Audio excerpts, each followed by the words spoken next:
Bonjour à tous, c'est Jean-Luc Haut sur sa chaîne YouTube. Aujourd'hui, nous allons parler de l'Airbus Racer qui il y a quelques semaines de son premier vol. Développé par Airbus Hélicoptère depuis 2017, le démonstrateur d'hélicoptère à haute vitesse Racer se prépare à un premier vol pour fin mars, lançant une campagne d'essai en vol de 200 heures. 200 heures de vol d'essai pour l'hélicoptère Airbus Racer.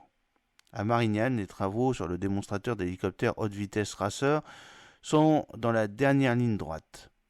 Le premier vol est en effet programmé pour les prochaines semaines, indique Julien Guidon, qui est responsable du programme, ce qui renvoie à la fin mars.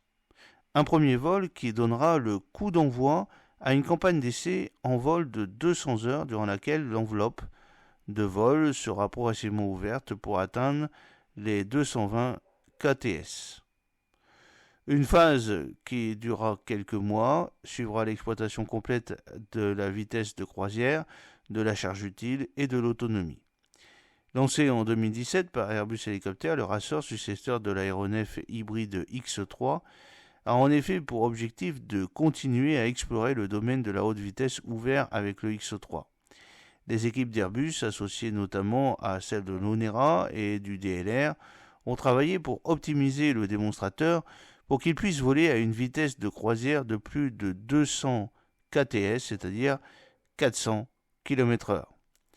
D'où tout un travail pour réduire la traînée grâce à une largeur fuselage qui a été réduite et une tête de rotor principale complètement carénée. Le gain total est de 25%, précise Brice Makinadjian, qui est ingénieur en chef du programme. Alors, il y a une aile double, l'efficacité aéronautique et aérodynamique est aussi obtenue par l'aile double ou box wing, qui permet en effet de loger les trains d'atterrissage. Son rôle est aussi de conférer à l'appareil de la portance en vol de croisière et permettra, au cours des opérations au sol, d'isoler les passagers des rotors latéraux chargés de générer la poussée lors du vol. Ceux-ci ont d'ailleurs une configuration type hélice propulsive, à l'inverse du X3 dont les hélices étaient tractives. Avec à la clé une économie de carburant de l'ordre de 10%, ces rotors ont aussi été optimisés pour les différentes phases de vol, notamment en vol stationnaire et en croisière, là encore pour économiser du carburant. Essai en mode éco en 2025. L'objectif du Racer, qui s'inscrit d'ailleurs dans un programme Clean Sky 2, n'est pas uniquement la haute vitesse. Il lui faut aussi être économe en carburant et donc en émissions de CO2. C'est pour cette raison que son système propulsif, qui s'appuie sur deux moteurs Aneto 1A de Safran Helicopter Engines, utilisera un mode hybride électrique développé par le motoriste et baptisé mode Eco ou Eco Mode. Il consiste en la mise en veille d'un des deux moteurs durant le vol de croisière, permettant ainsi à l'autre de fonctionner à 180 KTS, explique Brice Makinadjian. Ce mode de fonctionnement réduit la consommation en carburant de l'ordre de 15%, ajoute-t-il, tout en rappelant que l'objectif global est de réduire la consommation de 20%.